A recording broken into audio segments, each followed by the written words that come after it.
Halo, selamat siang semuanya. Kalian apa kabar semuanya? Aku berharap sih semoga kalian semuanya sehat dan selalu dalam lindungan Tuhan. Amin. Di video kali ini aku akan sharing kepada kalian bagaimana Tuhan bekerja dalam hidup aku sehingga aku bisa sampai di Australia, tinggal di sini, hidup di sini, dan bahkan bisa sampai kerja di Australia. Pasti pertama-tama hal yang kalian pertanyakan adalah, kok bisa sih ke Australia? Gimana caranya?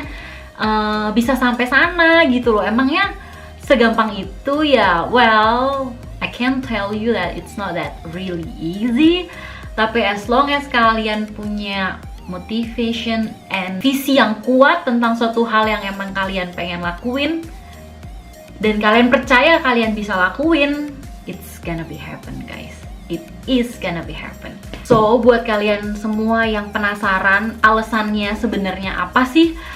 Aku pengen alasannya apa sih gitu loh, aku pindah ke Australia atau aku move ke Australia. Itu aku udah cerita panjang banget in my YouTube channel. Jadi kalau misalnya kalian penasaran secara long story-nya, kalian bisa langsung ke my YouTube channel di Averiana Maria. Tuh kalian cari aja videonya, pasti ada gimana caranya, latar belakang kenapa aku pengen pindah ke Australia. Cuman aku bisa kasih beberapa poin. Yang pertama, paling pertama alasannya kenapa aku pengen pindah ke Australia adalah aku pengen banget belajar bahasa Inggris. Aku tahu bahasa Inggris aku nggak gitu bagus, dan aku tahu kalau misalnya aku tetap terus berada di Indonesia, aku nggak akan bisa improve terlalu banyak. Aku akan improve tapi nggak akan bisa improve terlalu banyak, karena aku berpikir ya aku harus tinggal di dalam suasana orang-orang yang berbicara dengan bahasa Inggris. Itu adalah alasan pertamaku. Alasan yang kedua adalah dari dulu aku pengen banget yang namanya ngerasain tinggal di luar Indonesia.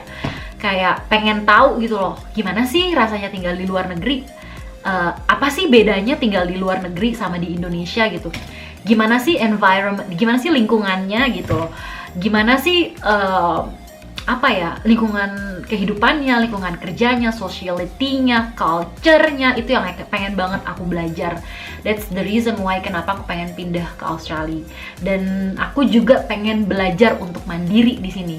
Karena selama aku di Indonesia, aku selalu tinggal sama orang tua, dan aku nggak pernah tinggal sendiri. Pernah sih waktu itu ngekos waktu pas aku kuliah, tapi tetap seminggu sekali tuh selalu pulang ke rumah orang tua gitu. Dan aku tuh pengen banget ngerasain gimana sih aku tinggal sendiri, bisa nggak sih aku survive sendiri gitu loh di negara orang gitu. Aku pengen banget hidup mandiri, dan aku pengen kayak ngetrain diri aku untuk jadi orang yang lebih mandiri dalam segala aspek dalam kehidupan aku gitu loh. So that's a reason why. Dan ya aku udah berdoa banyak. Waktu itu aku kayak udah ngomong sama Tuhan udah beberapa tahun yang lalu.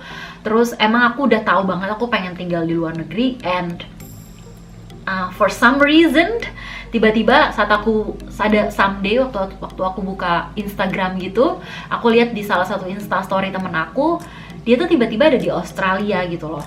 Terus aku kayak, dan dia tuh setiap hari tuh kayak sharing pengalaman di hidup dia, kerja di sini, kerja di Australia, terus kayaknya kok asik banget gitu loh. Terus tiba-tiba dia foto di dalam satu di depan banner yang tulisannya Work and Holiday Visa. Terus aku kayak, wow, apaan itu gitu kan. Akhirnya aku tanya ke dia apa itu Work and Holiday Visa, dan aku searching sendiri, research tentang apa itu Working Holiday Visa, gimana cara dapetinnya gitu loh. Dan long story short, aku move ke Australia, aku memakai visa yang namanya Working and Holiday Visa. So, apa itu Working and Holiday Visa? Working Holiday Visa itu adalah visa yang diberikan dari pemerintah Australia kepada pemerintah Indonesia untuk orang-orang muda dari umur 18 sampai 30 tahun yang ingin bereksperimen tinggal dan kerja di Australia selama 1 sampai 3 tahun. Kalian bisa apply menggunakan visa ini gitu loh. Kalian akan secara legal bisa kerja di sini, bisa holiday di sini, dan bisa tinggal juga di Australia. And pasti kalian bertanya-tanya, kerja di Australia, kerja apaan sih gitu kan? Sama nggak sih pekerjaannya sama kayak di Indo? Well, I've never told this story to anyone, even on my social media. This is my first time I'm sharing what I've done in here in Australia, so it's quite different what I've done in Indonesia compared to Australia. Karena apa yang aku kerjain di Indonesia sama di sini tuh totally different. Waktu pas aku kerja di Indonesia, aku kerja sebagai R&D, Research and Development, sebagai formulator, kerja di laboratorium. And once I get here, once I arrive in Australia, aku ngelakuin kerjaan yang totally different. Something that I've never ever done when I was in Indonesia.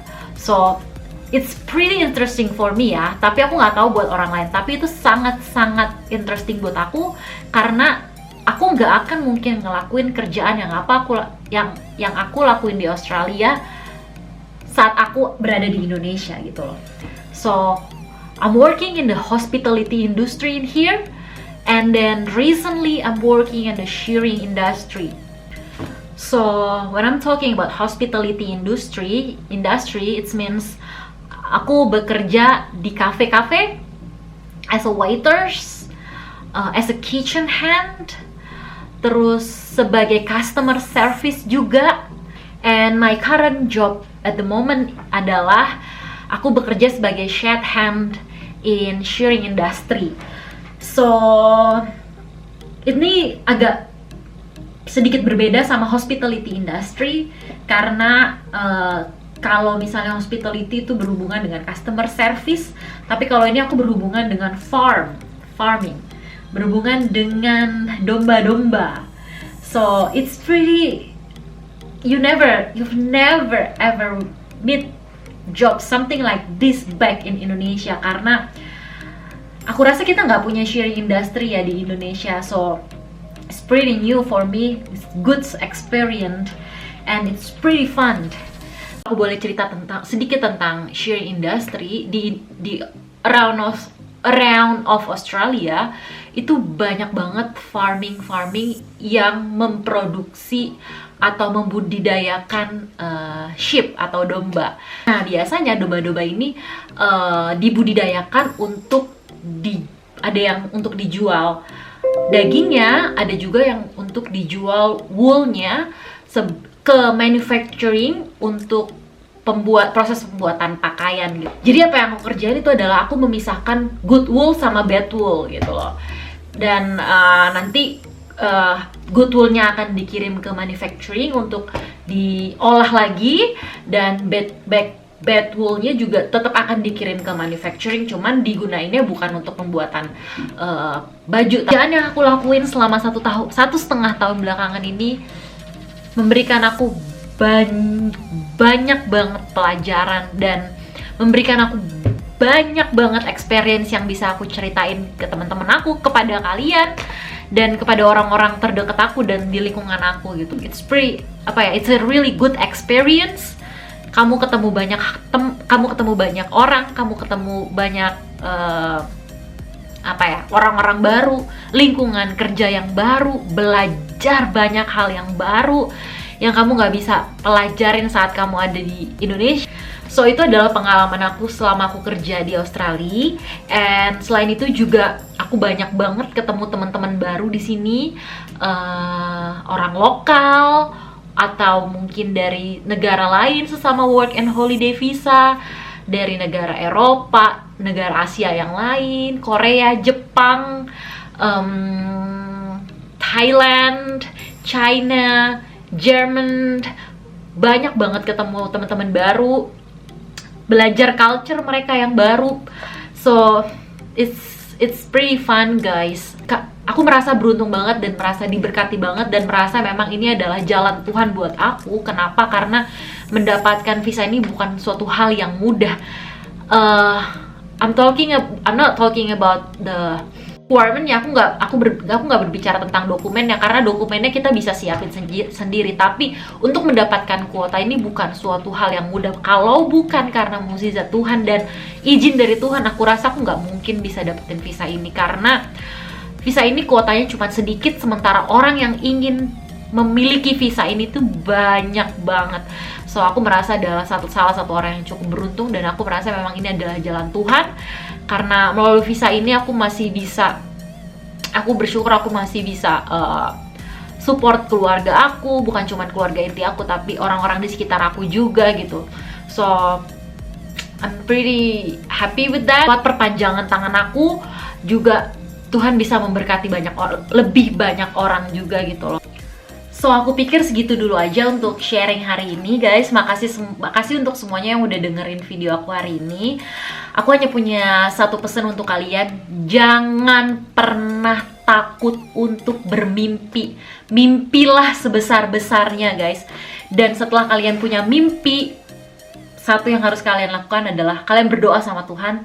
Minta izin Tuhan. Kalau memang Tuhan izinin, apapun mimpi kalian itu, selama itu baik, aku yakin sih Tuhan bakalan izinin gitu. Yang kedua adalah work for it. Jangan cuma bermimpi, tapi lakuin sesuatu hal yang real yang bisa mewujudkan mimpi kalian. Komitmen terhadap mimpi itu, and I'll guarantee you guys, you'll get whatever you want. So, di akhir video ini aku akan sharing beberapa foto atau video yang selama aku hidup di sini. Semoga bisa menghibur kalian, and enjoy. Bye.